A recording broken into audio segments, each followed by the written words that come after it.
ವಿಜಯನಗರ ಅನ್ನೋದು it was not A normal place. ಖಂಡಿತ. Best of ಆಡಳಿತ, ಅಲ್ಲಿ ಸಂಗೀತ, ಸಾಹಿತ್ಯ, ಹೌದು. ಎಲ್ಲದರ ಒಂದು ಕೇಂದ್ರ ಅದು. ಫಸ್ಟ್ ಆಫ್ ಆಲ್ ಪುರಂದರದಾಸರು he was very very rich. ಇವತ್ತಿನ ಒಂದು ಮೆಜರ್ಮೆಂಟ್ ಅಲ್ಲಿ ಎಷ್ಟಾಗಿರ್ಬೋದು, $250 ಬಿಲಿಯನ್ ಡಾಲರ್ಸ್. $250 ಬಿಲಿಯನ್ ಡಾಲರ್ಸ್ ಅಂದ್ರೆ ಇದು ಜೆಫ್ ಬೆಜೋಸ್ ಆ ಲೆವೆಲ್ ಅಲ್ಲಿ ಅವ್ರು ಇವತ್ತು ಇದ್ದಿದ್ರೆ ಅಷ್ಟು ಶ್ರೀಮಂತರು. ಆದ್ರೆ ಕಂಪ್ಲೀಟ್ ಮೈಸರ್. ಅಂದ್ರೆ ಜಿಪುಣ, ಯಾರಿಗೂ $1 ಕೊಡ್ತಾ ಇರಲಿಲ್ಲ. ಅವರ ಪತ್ನಿ ಸರಸ್ವತಿ ಬಾಯಿ ಇವ್ರಿಗೆ ತದ್ವಿರುದ್ಧ.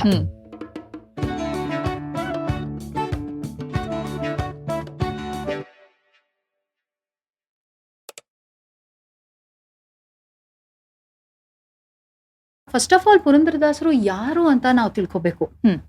ಯಾರು? ಸೊ ಫಸ್ಟ್ ಆಫ್ ಆಲ್ ಅವ್ರ ಹೆಸರು ಪುರಂದರದಾಸರು ಅಲ್ಲ. ಹೌದು. ಆಮೇಲೆ ಅವ್ರಿಗೆ ನಾಮಧೇಯ ಆಗಿದ್ದು. ಸೊ ಅವರು ಹುಟ್ಟಿದಾಗ ಅವರ ಹೆಸರು ಸೀನಪ್ಪ ನಾಯಕ, ಶ್ರೀನಿವಾಸ ನಾಯಕ, ಸೀನಪ್ಪ ನಾಯಕ ಅಂತ ಅವ್ರಿಗೆ ಹೆಸರಿದ್ದಿತ್ತು. ಅವ್ರು ಎಲ್ಲಿ ಹುಟ್ಟಿದ್ದು ಇದ್ರ ಬಗ್ಗೆನೂ ಒಂದ್ ಸ್ವಲ್ಪ ಕಾಂಟ್ರವರ್ಸಿ ಇದೆ. ಬಹಳ ವರ್ಷಗಳಿಂದ ಅವರು ಪುರಂದರಗಢ, ಮಹಾರಾಷ್ಟ್ರ ಅಂತ ಇತ್ತಲ್ವಾ? ಹೌದು. ಆದ್ರೆ ಇತ್ತೀಚೆಗೆ ಬಹಳಷ್ಟು ಸಂಶೋಧನೆಗಳು ನಡೆದಿವೆ. ನಮ್ಮ ಗುರುಗಳಾದಂತಹ ಗಾನಕಲಾಭೂಷಣ ವಿದ್ವಾನ್ ಡಾಕ್ಟರ್ R.K. ಪದ್ಮನಾಭ ಅವರ ನೇತೃತ್ವದಲ್ಲಿ ಒಂದು ಕಮಿಟಿನ ಫಾರ್ಮ್ ಮಾಡಿ ಅವರು ಬಹಳಷ್ಟು ರಿಸರ್ಚು ಇದ್ರ ಬಗ್ಗೆ ಡಿಸ್ಕವರಿ ಮಾಡಿದ್ರು. ಅಂಡ್ ಅವ್ರ ಪ್ರಕಾರ ಇದು ಕ್ಷೇಮಾಪುರ ಅನ್ನೋ ಒಂದು ಜಾಗ, ಇದು ತೀರ್ಥಹಳ್ಳಿ ಹತ್ರ ಕರ್ನಾಟಕದಲ್ಲಿ ಇರುವಂತಹ ಒಂದು ಜಾಗ. ಅಲ್ಲಿ ಬಹಳಷ್ಟು ದಾಖಲೆಗಳು ಸಿಕ್ಕಿವೆ. ಅಂದ್ರೆ ಪುರಂದರದಾಸರಾಗ್ಲಿ ಅವರ ವಂಶದವರಾಗ್ಲಿ ಅವರೆಲ್ಲರೂ ಅದೇ ಜಾಗದಲ್ಲಿ ಇದ್ದಿದ್ದು, ಹುಟ್ಟಿದ್ದು ಅಂತಹ ದಾಖಲೆಗಳು ಸಾಕಷ್ಟಿದೆ. ಏನೇ ಇರ್ಲಿ, ಒಟ್ಟಲ್ಲಿ ಪುರಂದರದಾಸರು ಹಂಪಿ ವಿಜಯನಗರ ಸಾಮ್ರಾಜ್ಯದಲ್ಲಿ ಅಲ್ವಾ ಅವರು ಇದ್ದಿದ್ದು. ಸೊ ಸೀನಪ್ಪ ನಾಯಕ ಅವರು ಆಗರ್ಭ ಶ್ರೀಮಂತರು. ಅಂದ್ರೆ ಎಷ್ಟು ಶ್ರೀಮಂತರು ಅಂತ ನಾವು ಸ್ವಲ್ಪ ಇಟ್ಸ್ ಇಂಟ್ರೆಸ್ಟಿಂಗ್. ಅವ್ರಿಗೆ ನವಕೋಟಿ ನಾರಾಯಣ ಅಂತ ಕರಿತಾ ಇದ್ರು. ಸೊ ಇದು ನವಕೋಟಿ ನಾರಾಯಣ ಅನ್ನೋದು ಅದು ನಿಜಾನ, ತುಂಬಾ exaggeration, I don't know. But he was very very rich. ಆ ನವಕೋಟಿ ನಾರಾಯಣ ಅಂದ್ರೆ 9 crores ಅಂತ ನಾವು ಸ್ವಲ್ಪ ಬ್ಯಾಕ್ ಆಫ್ ದ ಎನ್ವೆಲಪ್ ಲೆಕ್ಕಾಚಾರ ಮಾಡಿ, ಪರ್ಚೇಸಿಂಗ್ ಪವರ್ ಪ್ಯಾರಿಟಿ, ಇನ್ಫ್ಲೇಷನ್ ಎಲ್ಲ ನಾವು ಲೆಕ್ಕಕ್ಕೆ ತಗೊಂಡು ಇವತ್ತಿನ ಒಂದು ಮೆಜರ್ಮೆಂಟ್ ಅಲ್ಲಿ ಎಷ್ಟಾಗಿರ್ಬೋದು, $250 ಬಿಲಿಯನ್ ಡಾಲರ್ಸ್. $250 ಬಿಲಿಯನ್ ಡಾಲರ್ಸ್ ಅಂದ್ರೆ ಇದು ಜೆಫ್ ಬೆಜೋಸ್ ಆ ಲೆವೆಲ್ ಅಲ್ಲಿ ಅವ್ರು ಇವತ್ತು ಇದ್ದಿದ್ರೆ ಅಷ್ಟು ಶ್ರೀಮಂತರು. ಸರಿ. ಸೊ ಅಂಡ್ ಏನಂದ್ರೆ ವಿಜಯನಗರ ಅನ್ನೋದು it was not A normal place. ಖಂಡಿತ. ಅಲ್ಲಿ ಇಟ್ ವಾಸ್ ಆಲ್ಮೋಸ್ಟ್ ಲೈಕ್ ಇವಾಗ ನಾವು ವೆಲ್ಫೇರ್ ಸ್ಟೇಟ್ ಅಂತೀವಲ್ಲ, ಅದೇ ತರ. ಅಂದ್ರೆ ಬೆಸ್ಟ್ ಆಫ್ ಆಡಳಿತ, ಅಲ್ಲಿ ಸಂಗೀತ, ಸಾಹಿತ್ಯ, ಎಲ್ಲದರ ಒಂದು ಕೇಂದ್ರ ಅದು. ಸೊ ಆ ಒಂದು ಜಾಗದಲ್ಲಿ ಖಂಡಿತ ಹಲವಾರು ಸಕ್ಸಸ್ಫುಲ್ ಪೀಪಲ್ ಇದ್ರು. ಅವರೆಲ್ಲರ ಮಧ್ಯೆ ಪುರಂದರದಾಸರು ಒಬ್ಬ ವ್ಯಾಪಾರಿ. ಅದು ಸಾಧಾರಣ ವ್ಯಾಪಾರಿ ಅಲ್ಲ, one of the most successful ವ್ಯಾಪಾರೀಸ್ ಆಫ್ ವಿಜಯನಗರ, ಹಂಪಿಯಲ್ಲಿ ಇದ್ದಿತ್ತು. ಅಂಡ್ ಇವ್ರ ಟ್ರಾನ್ಸ್ಫಾರ್ಮೇಶನ್ ಬಗ್ಗೆ ಒಂದು ಕಥೆ ಇದೆ. ಇಟ್ಸ್ ಬಹಳ ಸ್ವಾರಸ್ಯಕರವಾದ ಒಂದು ಕಥೆ. ಅಂದ್ರೆ ಅವರು ಆಗರ್ಭ ಶ್ರೀಮಂತರು, ಆದ್ರೆ ಕಂಪ್ಲೀಟ್ ಮೈಸರ್. ಅಂದ್ರೆ ಜಿಪುಣ, ಯಾರಿಗೂ $1 ಕೊಡ್ತಾ ಇರಲಿಲ್ಲ. ಅವರ ಪತ್ನಿ ಸರಸ್ವತಿ ಬಾಯಿ ಇವ್ರಿಗೆ ತದ್ವಿರುದ್ಧ. ಅಂದ್ರೆ ದೇವರಲ್ಲಿ ತುಂಬಾ ಭಕ್ತಿ, ಕೈಲಾದಷ್ಟು ಜನರಿಗೆ ಸಹಾಯ ಮಾಡೋದು, ಆ ಥರ. ಸೊ ಒಂದಿನ ಸೀನಪ್ಪ ನಾಯಕ ಅಂಗಡಿನಲ್ಲಿ ಇದ್ದಾಗ ಒಬ್ಬ ಬಡ ಬ್ರಾಹ್ಮಣ ಅವರ ಅಂಗಡಿಗೆ ಬಂದು, ನಾನು ನನ್ನ ಮಗನ್ ಮುಂಜಿ ಮಾಡಬೇಕು, ಪುನಃ ಕೆಲಸ ಮಾಡಬೇಕು, ಸೊ ನನಗೆ ಸ್ವಲ್ಪ ಹಣದ ಸಹಾಯ ಮಾಡಿ ಅಂತ ಕೇಳಿದಾಗ ಪುರಂದರದಾಸರು ಸೀನಪ್ಪ ನಾಯಕ ನಾನ್ ಒಂದ್ ದಮಡಿ ಕಾಸು ಕೊಡಲ್ಲ ನಿನ್ಗೆ, ಹೋಗು, ನಾನು ತುಂಬಾ ಕಷ್ಟಪಟ್ಟು ಸಂಪಾದಿಸಿರೋದು, ನಾ ಹೇಗ್ ಸುಮ್ನೆ ಕೊಡಕ್ಕಾಗತ್ತೆ ಅಂತ ಕಳ್ಸ್ಬಿಡ್ತಾನೆ. ಸರಿ. ಸೊ ಈ ಬಡ ಬ್ರಾಹ್ಮಣ ಏನ್ ಮಾಡ್ತಾನೆ, ಡೈರೆಕ್ಟ್ ಹೋಗಿ ಸೀನಪ್ಪ ನಾಯಕನ ಮನೆಗೆ ಹೋಗಿ ಅವರ ಧರ್ಮಪತ್ನಿ ಆದಂತಹ ಸರಸ್ವತಿ ಬಾಯಿ ಅವ್ರ ಹತ್ರ ಕೇಳ್ಕೊತಾನೆ, ನೀವೇನಾದ್ರೂ ಸಹಾಯ ಮಾಡಕ್ಕಾಗತ್ತಾ ಅಮ್ಮ ಅಂತ. ಅವ್ರ ಹತ್ರ ಏನೂ ಇರ್ಲಿಲ್ಲ.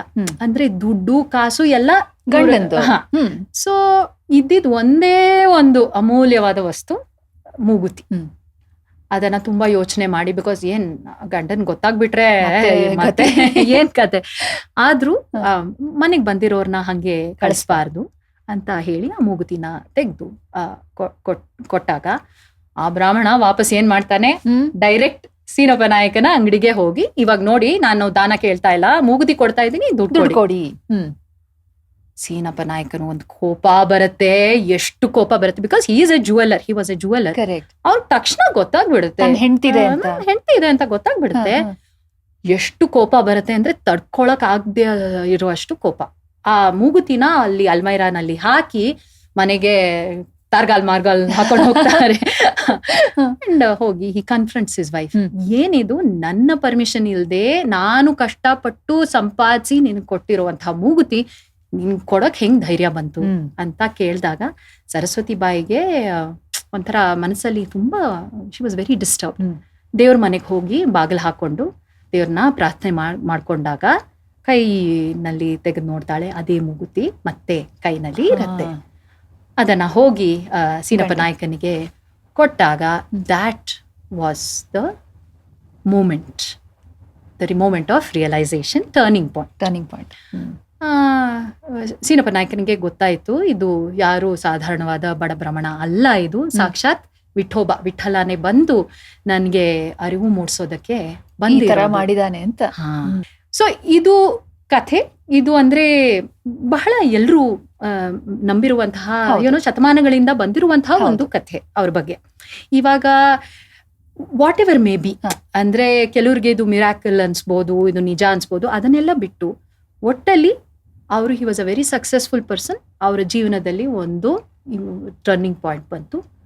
ಆ ಟರ್ನಿಂಗ್ ಪಾಯಿಂಟ್ ಆಗಿದ ತಕ್ಷಣ ಅವ್ರ ಹತ್ರ ಇದ್ದಿದ್ದ ಎಲ್ಲ ಧನ, ಆಮೇಲೆ ಮನೆ ಎಲ್ಲನವನ್ನು ಅವರು ದಾನ ಮಾಡಿ, ಸರಿ, ಅಲ್ಲಿಂದ ಅವರ ಸೆಕೆಂಡ್ ಚಾಪ್ಟರ್ ಶುರು ಆಗತ್ತೆ. ಅವರು ಹಂಪಿಯಲ್ಲಿ ವ್ಯಾಸತೀರ್ಥರ ಹತ್ರ ಹೋಗ್ತಾರೆ.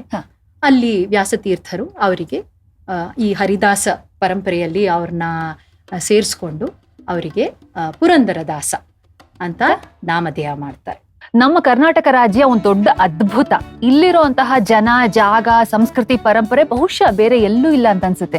ನಮ್ಮ 100ಕ್ಕೆ 100 ಕರ್ನಾಟಕದಲ್ಲಿ ಇದಕ್ಕೆಲ್ಲ ಸಂಬಂಧಪಟ್ಟ ಹಾಗೆ ಬಹಳಷ್ಟು ಇಂಟ್ರೆಸ್ಟಿಂಗ್ ಕಾರ್ಯಕ್ರಮಗಳು ಇದಾವೆ. ನೀವು ಈಗಾಗಲೇ ಸಬ್ಸ್ಕ್ರೈಬ್ ಮಾಡಿಲ್ಲ ಅಂತಂದ್ರೆ ಬೇಗ 100ಕ್ಕೆ 100 ಕರ್ನಾಟಕದ ಯೂಟ್ಯೂಬ್ ಚಾನೆಲ್ನ ಸಬ್ಸ್ಕ್ರೈಬ್ ಮಾಡಿ.